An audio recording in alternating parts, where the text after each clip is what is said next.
Ukraine पर रूसी बारूद कहर बरपा रहा है। रूस के हमलों से यूक्रेन दहल रहा है। हर गुजरता दिन यूक्रेन पर भारी पड़ रहा है। हर अपडेट के साथ ज़ेलेंस्की का हौसला टूट रहा है। रूस के भीषण हमले से यूक्रेन की धरती खौलता बारूदी ज्वालामुखी बनती जा रही है। जिस शहर में देखिए बारूदी आतिशबाजी दिख रही है। 1 जुलाई की सुबह यूक्रेन की न्यूक्लियर सिटी जापोरिजिया एक बार फिर ड्रोन स्ट्राइक से दहल गई।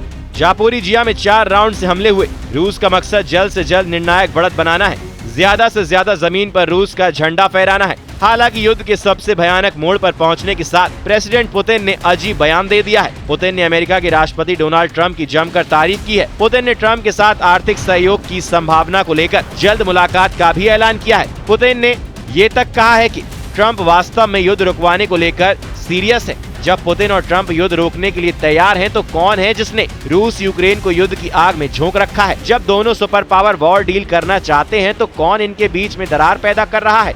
किसने पुतिन को फिर से एटम बम से धमकाने के लिए मजबूर कर दिया? क्यों न्यूक्लियर युद्ध का माहौल बन गया? पुतिन ने ट्रंप की तारीफ की है। पुतिन ने कहा कि ट्रंप साहसी हैं, बहादुर लीडर हैं, वो पीस मेकर हैं, इसलिए वो ट्रंप से युद्ध समझौते के लिए रेडी हैं। क्या ये पुतिन का माइंड गेम है? क्या ट्रंप पुतिन की चाल समझ गए? क्योंकि ट्रंप ने पुतिन के खिलाफ जमकर बयानबाजी शुरू कर दी है। उन्होंने पुतिन की फोन कॉल के बाद जो बयान दिया वो भी बेहद हैरान कर देने वाला है। जाहिर है दोनों लीडर की सुई एक जगह अटकी हुई है। पुतिन ने अब तक ट्रंप के दिए सभी ऑफर ठुकरा दिए हैं। पुतिन ने यूक्रेन को हराने तक युद्ध जारी रखने की धमकी दे रखी है, जबकि ट्रंप चाहते हैं कि युद्ध जल्द से जल्द खत्म हो।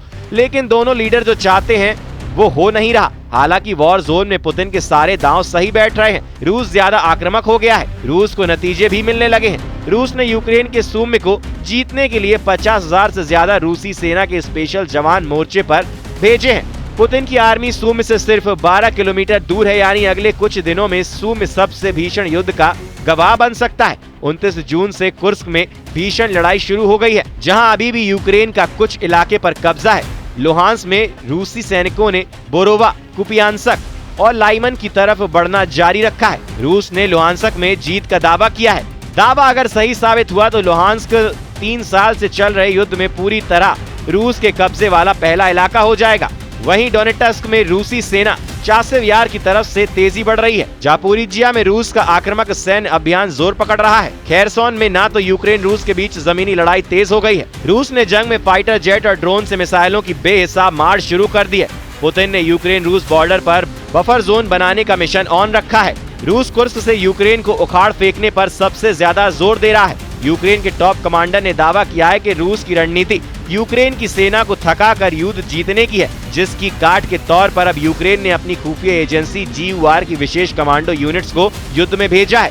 GUR chief lieutenant general Kyrylo Budanov के मुताबिक युद्ध में 104वीं एयरबॉर्न डिवीजन, 40वीं नौसैनिक ब्रिगेड, 13वीं एयरबॉर्न ब्रिगेड और 125वीं मरीन ब्रिगेड शामिल है। इस बीच ज़ेलेंस्की ने भी अब आर पार की लड़ाई के सिग्नल दिए हैं। ज़ेलेंस्की ने बारूदी सुरंग समझौते से यूक्रेन को अलग कर लिया है। ज़ेलेंस्की ने एंटी लैंडमाइन ओटावा कन्वेंशन से बाहर निकलने का ऐलान कर दिया है। 29 जून 2025 को इसका फैसला किया गया था।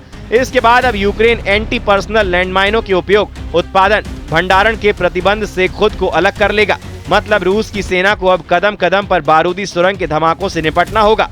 ज़ेलेंस्की ने दावा किया है कि रूस ने कभी भी इस संधि को नहीं माना। रूसी सेना ने बारूदी सुरंग का जमकर इस्तेमाल कर यूक्रेन में भारी तबाही मचाई है, जिसकी वजह से अब यूक्रेन ने भी संधि से अलग होना तय कर लिया है। ज़ेलेंस्की जानते हैं कि वो अकेले रूस से युद्ध नहीं जीत सकते। यूक्रेन को अपनी जमीन बचाने के लिए यूरोप और अमेरिका से बार बार मदद मांगनी पड़ रही है, जिससे यूरोपीय देश भी पुतिन के टारगेट पर है, खास करके जर्मनी, जिसने यूक्रेन को हथियारों की मदद की थी। पश्चिमी मीडिया रिपोर्ट में दावा किया जा रहा है कि पुतिन यूरोप पर हमले के लिए अपने सबसे विध्वंसक बमवर्षकों को इस्तेमाल कर सकते हैं। इसका ट्रेलर पुतिन 2 बार दिखा भी चुके हैं। यूरोप और एशिया पैसिफिक क्षेत्र में पुतिन ने परमाणु बमवर्षक की आसमानी परेड युद्ध के शुरुआती दिनों में दिखाई थी। ये है रूस का Tu-95 न्यूक्लियर बॉम्बर।